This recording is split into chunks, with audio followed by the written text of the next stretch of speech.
जय श्री राधाकृष्ण बंधुगण विनायक टीवी रे आपनकु स्वागत। श्रीकृष्ण कहिचंती निजकु पचारंतु प्रतिदिन तुमे जहा करूछ ताहार हिसाब किए रखुछि। तुमे भाबुछ जे अनेक जिनिस केवल पोती होई जाए, लोक माने भूली जाआंती एवं समय सबु किछि गालीचा तळे लुचाई दिए, किंतु तुमे कौन प्रकृत रे विश्वास करूछ जे कर्मर हिसाब लिभाई दिया जाई परिबो ना? यह विश्वर सबुठारु अपरिवर्तनीय नियम। तुमे तुमर कर्मर परिणाम पाइब आजी काली किंबा भविष्यत जीवन रे। लोक माने कहंती किए देखुछि सुन, तुमे आखिरु रक्षा पाई परिबो, किंतु तुमर अंतर्दृष्टि रक्षा पाई परिबो नाही। विश्वर अदालत रे मिथ्या प्रचलित होई पारे, प्रमाण नष्ट होई पारे, साक्षी मानंकु बिक्री करा जाई पारे, किंतु परमेश्वरंको कोर्ट रे प्रत्येक मुहूर्त रेकर्ड करा जाए एवं केही सेही रेकर्डिंग को डिलीट करि परिबे नाही। मने रख, कर्म केवल तुमे जहा करूछ ताहा नुहे, कर्म मध्य तुमर चिंताधारा, तुमर उद्देश्य, तुमर कथा। तुमे केबे एहा विषय रे भाबिछ कि तुमे कहार हृदय भांगिछ, तुमे कहार आशा चूर्ण करिछ, तुमे कहार अधिकार हड़प करिछ, तुमे काहाकू अपमान करिछ, एसबु काहाकू आघात देबा परी गुरुतर कर्म।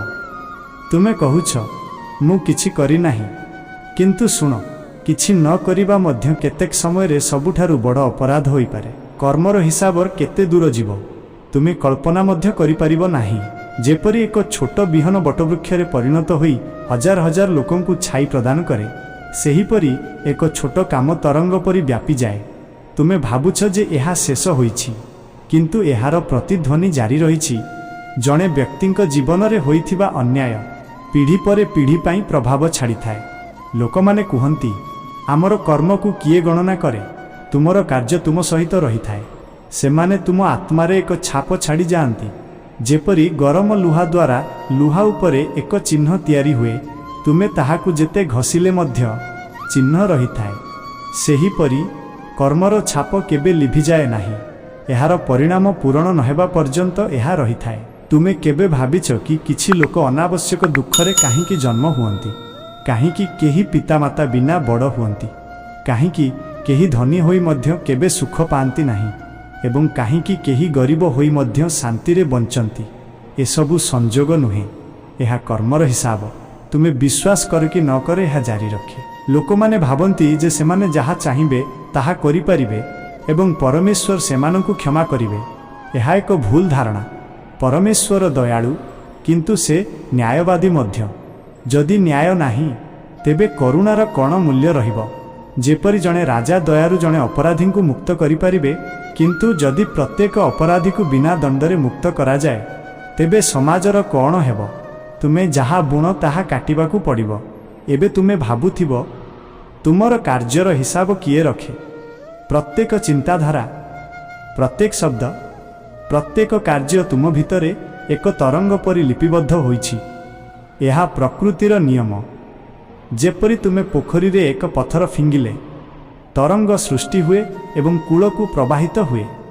तुमे पत्थर फिंगी पारिबो एवं आखि बंद करिपार, किंतु तरंग बंद हेबो नाही। सेहीपरि तुमर कार्य गुप्त भावरे हेउ कि खोला खोली भावरे सेमानंकर तरंग फेरी आसी तुमको खोजी बाहर करे।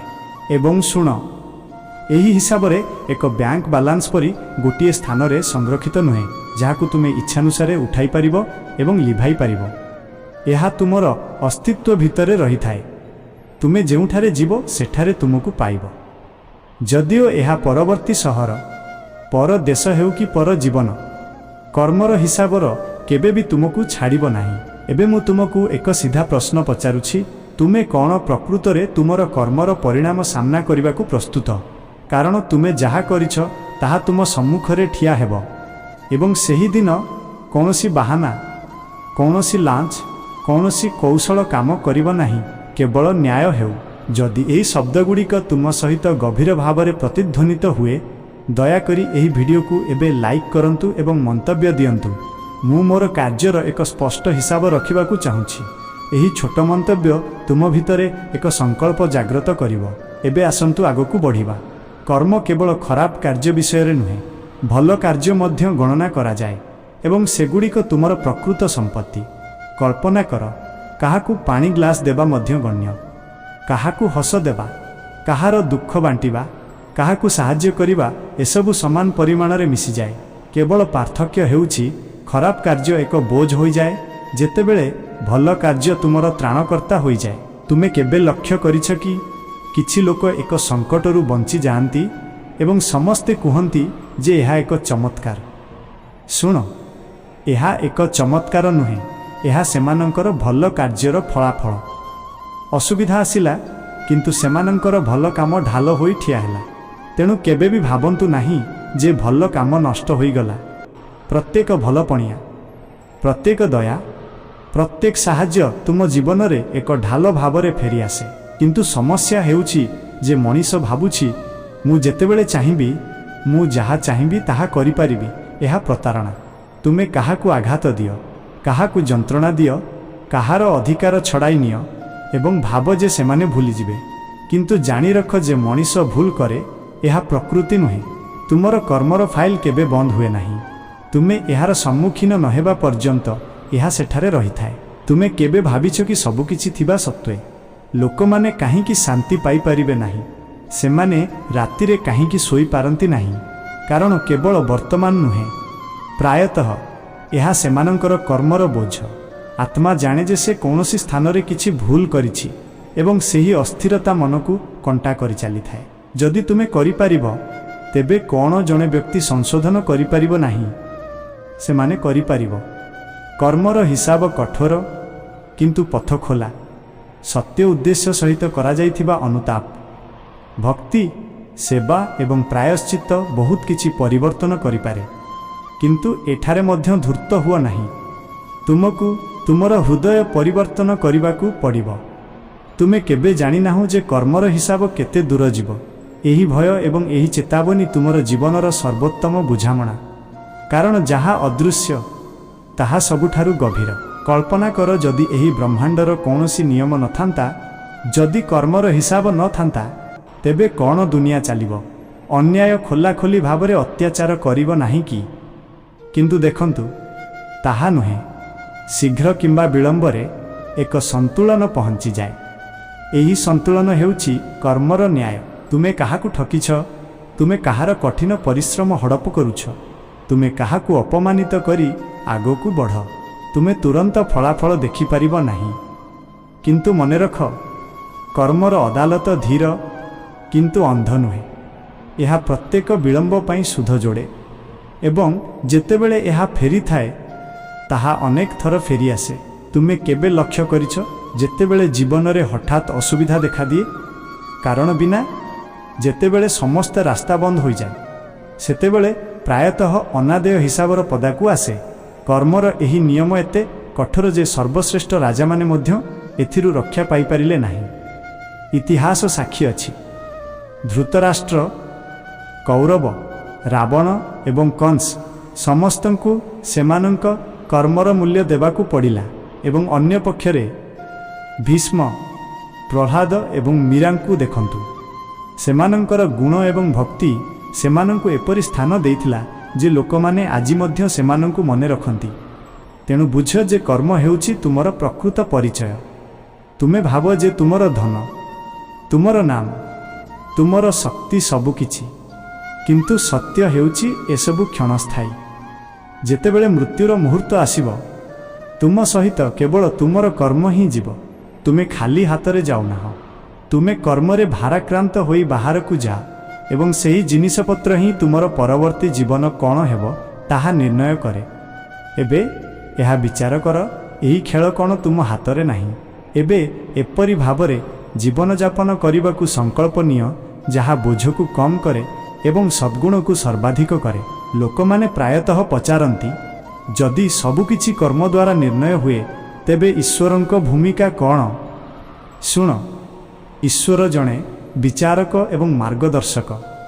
ଈଶ୍ୱର ତୁମକୁ କାର୍ଯ୍ୟ କରିବାର ସ୍ୱାଧୀନତା ଦିଅନ୍ତି, କିନ୍ତୁ ପରିଣାମ ସ୍ଥିର। ତୁମେ ଯାହା ବି ବୁଣ, ସେହିପରି ଫଳ ତୁମେ ଅମଳ କରିବ। ହଁ, ଏକ ଉପାୟ ଅଛି। जदि तुमे आंतरिक भावरे अनुताप कर, जदि तुमे प्रकृतरे उपासना कर, तेबे ईश्वर तुमको साहाय्य करंती। से तुमको तुमर पूर्व कर्मर भार बहन करने शक्ति दियंती। किंतु मने रख, एही पथ चतुरता द्वारा हासिल करा जाई परिबो नाही। से तुम हृदय भितरे थिबा सत्य को जानती। केतेबेले ध्यान कर, बड़ प्रतिकूल परिस्थिति रे मध्य एक अदृश्य शक्ति काहींकी रक्षा करे। यह तुमर सच्चोट अनुताप एवं भक्तिर फल। जदि तुमे प्रकृतरे परिवर्तन करने को चाहुछ, तेबे ईश्वर तुमको पढ़ा देबे नाही। किंतु जदि तुमे जितखर, तेबे मने रख जे कर्म तुमको खोजी पाइब। तुमर प्रत्येक कार्य छोट हेउ कि बड़, एक शक्ति। तुमे जहा दियो ताहा तुम पाखकु फेरी आसीबो। जदि तुमे काहाकु दुख दियो, तेबे सेही जंत्रणा तुम पाखकु आसीबो। जदि तुमे काहाकु खुशी दियो, तेबे सेही खुशी तुम पाखकु फेरी आसीबो। तेणु बुद्धिमान भावरे कार्य कर। आज तुमे जोंठारे अछ, तुमर परिवार अछि, तुमे जो परिस्थिति पाइछ, एगुड़िक संजोग नुहे, एगुड़िक तुमर कर्मर फलाफल। एबे प्रश्न हेउछि, तुमे एही जीवन रे कोन जोडुछ? तुमे केबे भाबिछ कि काहींकी एक शिशु जन्मरू केतेबेले असुस्थ हुए? यह ईश्वरंक अन्याय नुहे, यह कर्मर हिसाब। एबे मु तुमको पुणी पचारिबाकु चाहुछि, तुमे कोन प्रकृतरे विश्वास कर जे तुमर कार्यगुड़िक लिभाई दियाजिबो? शुण, यह प्रकृति पुस्तक रे पूर्वरु लेखा होई सारिछि एवं जेतेबेले समय आसीबो सेही पुस्तक खोलाजिबो। कौनसी वकील किंबा विचारपति रहिबे नाही। केवल तुमर आत्मा एवं तुमर कार्य प्रकाशित हेबो। एबे निष्पत्ति तुमर। तुमे जीवन को एक बोझ किंबा आशीर्वाद करने चाहुछ कि? कल्पना कर, जेतेबेले जणे व्यक्ति तांको शेष मुहूर्त रे थाए, सेही मुहूर्त रे मन को जहा आसे ताहा हेउछि सेमानंकर जीवन, सेमानंकर कार्य। आत्मा को हसाउथिबा भल काम एवं खराब काम जहा भारी कर दिए। तुमर जीवनर प्रत्येक दिन तुमर हिसाबर पुस्तक रे जोड़ा हेउछि। मने रख, परमेश्वरंक कोर्ट रे लांच, मिछ एवं छलना सह्य करा जाए नाही, केवल सत्यर जय हुए। तेणु तुमर कार्यगुड़ी को एपरि कर जे जेतेबेले सेही कोर्ट खोलिबो, तुमे भय नुहे बरं गर्व अनुभव करिवो। जे पर्यंत जीवन अछि, संस्कारर पथ खोला अछि। तुमर हृदयरु परिवर्तन कर, केबे भी विलंब कर नाही। कारण किए जाने काली कहार सूर्य अस्त हेबो। तुमे भावी पार जे खराप कामर परिणाम केते समय तुमको अनुसरण करिवो।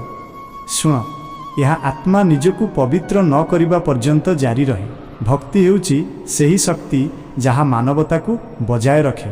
जेतेबेले तुमर खराब काम प्रकाश पाए एवं तुमे भांगिबा को जाउछ, भक्ति तुमको बजाय रखे। सेथिपाई संत माने सर्वदा कुहंती, तुमर काम कर किंतु भक्तिर सहित कर। भक्ति बिना कार्य तुमको बांधी थाए, किंतु भक्ति सहित समान कार्य तुमको मुक्त करे।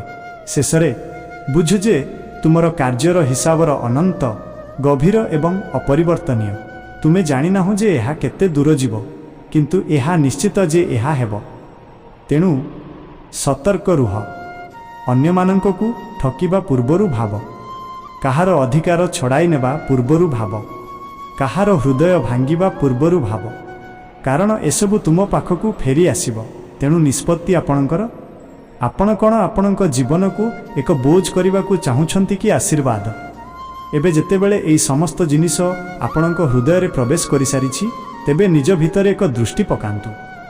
आपण कौन आपणक कार्यर हिसाब रे स्थिर करने को चाहूँगी?